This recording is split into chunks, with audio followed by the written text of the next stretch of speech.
Twitch streamer's entire career didn't end because of a scandal he created. It ended because of a software update he did not know existed.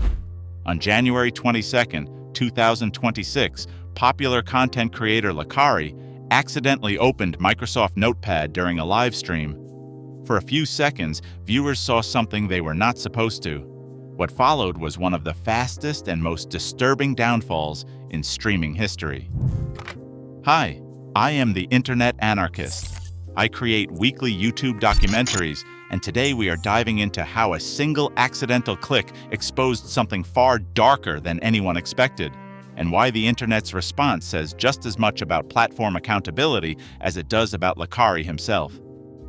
Before we get into what happened, you need to understand who Lacari was. This was not some random small streamer. He was a respected figure in the speedrunning and fighting game communities with nearly a decade of content creation behind him. Trammell Tennyson, known online as Lacari, started streaming on Twitch back in 2017. He built his following through high-skill gameplay in titles like Tekken, God Hand, and the Dark Souls series. By early 2026, he had around 294,000 followers on Twitch and connections to major organizations, including OTK, one of the biggest streaming networks on the platform. But Lacari wasn't just known for gaming. He cultivated a very specific online persona. He called himself a degenerate and was openly into anime, gacha games, and hentai. He leaned into this image hard, and his audience embraced it as part of his brand. He brought chaotic energy and unpredictable humor. He was the guy who would joke about being a scammer because he never followed through on stream challenges. For years, this worked. His community understood the bit. They were in on the joke.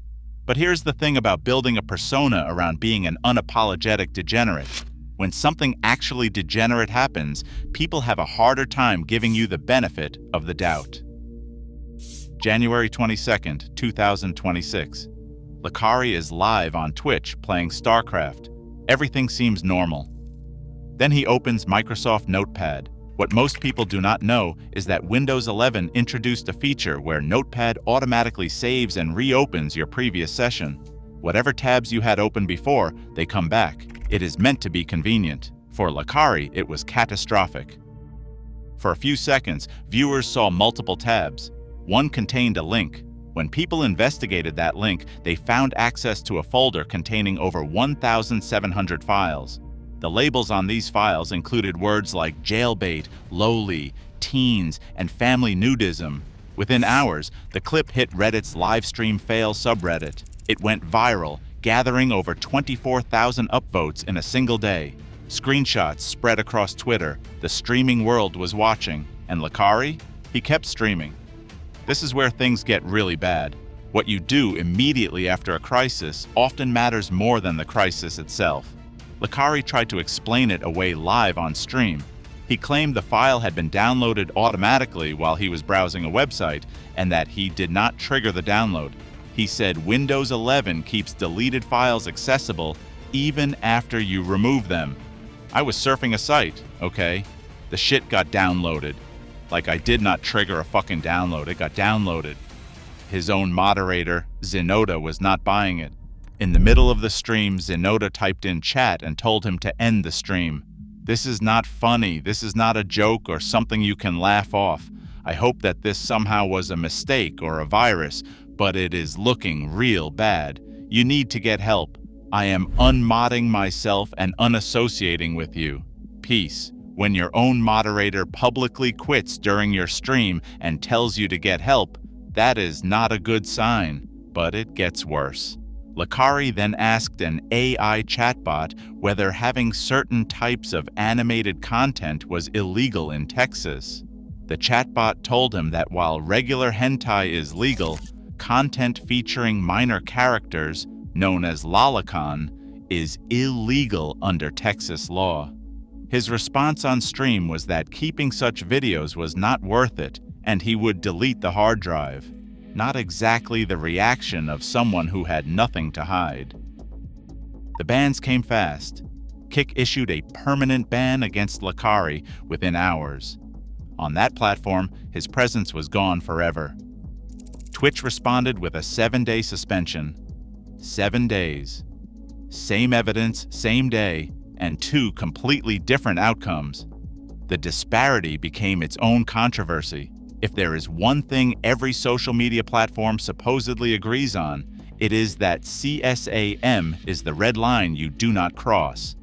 And yet, Twitch reviewed the same evidence that Kick deemed worthy of a permanent ban, and Twitch decided a week was sufficient. Fellow streamers did not hold back. Mizkif, who had been friends with Lacari for years, reacted on his stream, questioning how such a link could possibly exist on someone's notepad by accident. Even XQC weighed in, bringing the controversy to millions more viewers. Then came the ex-girlfriend, streamer QQCo, who dated Lacari until August 2024, said that during their relationship she had checked his folders because she had heard allegations. At the time she found nothing serious, but now she believes he hid the worst of it. She said she had been wrong. The worst she had seen was NTR hentai, and now she thinks he could have hidden much worse. Days after the incident, Lacari finally released a statement. It was something. He denied ever consuming child sexual abuse material. He said he does not support it. Then he admitted that his response during the stream was an attempt to downplay the severity of what happened, and he called his own behavior deceptive.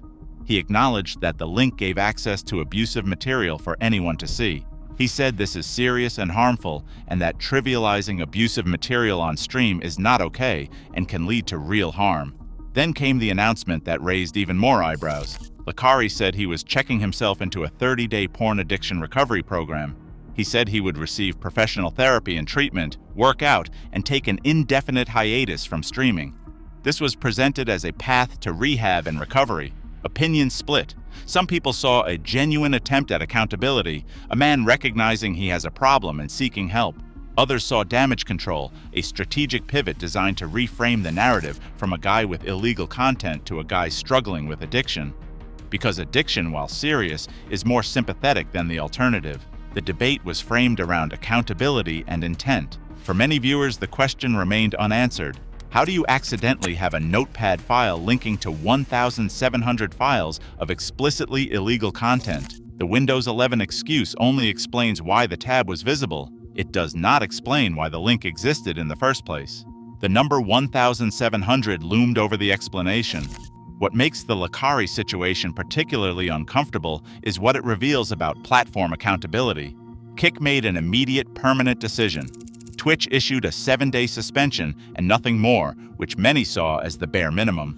Streamer Quinn69 tried to replicate Lacari's claim that the files were downloaded automatically. He could not trigger anything resembling the behavior Lacari described. The technical excuse did not hold up under scrutiny. As of now, no confirmed arrests or charges have been publicly announced. Speculation about a potential FBI investigation has circulated online. Possession of child sexual abuse material is a federal crime in the United States, and Texas law is particularly strict. Whether anything comes of this remains to be seen. What we do know is that Lacari's career, as it existed, is over. OTK has distanced itself. His moderators abandoned him. His ex-girlfriend publicly stated she suspects he hid content from her. The streaming community has largely moved on, except to use him as an example of how quickly everything can collapse. The Lacari situation is a reminder that live streaming offers no safety net. There are no editors, no second takes, no opportunity to cut the footage before it goes out. One accidental click, one forgotten tab, one software update you did not know about, and a career built over nearly a decade can vanish in seconds. But here is the uncomfortable truth that makes this case different from most streaming controversies. This was not a bad joke taken out of context. This was not a heated moment caught on camera. This was evidence visible to thousands of people pointing to something potentially criminal. Whether Lacari's apology was sincere or strategic, whether his addiction excuse was genuine or convenient, whether law enforcement ever gets involved, those questions may never get definitive answers. What we do know is this: the person Lacari's audience thought they knew, the chaotic degenerate who was in on the joke, either never existed or was hiding something far darker underneath. And for a lot of people, that is enough.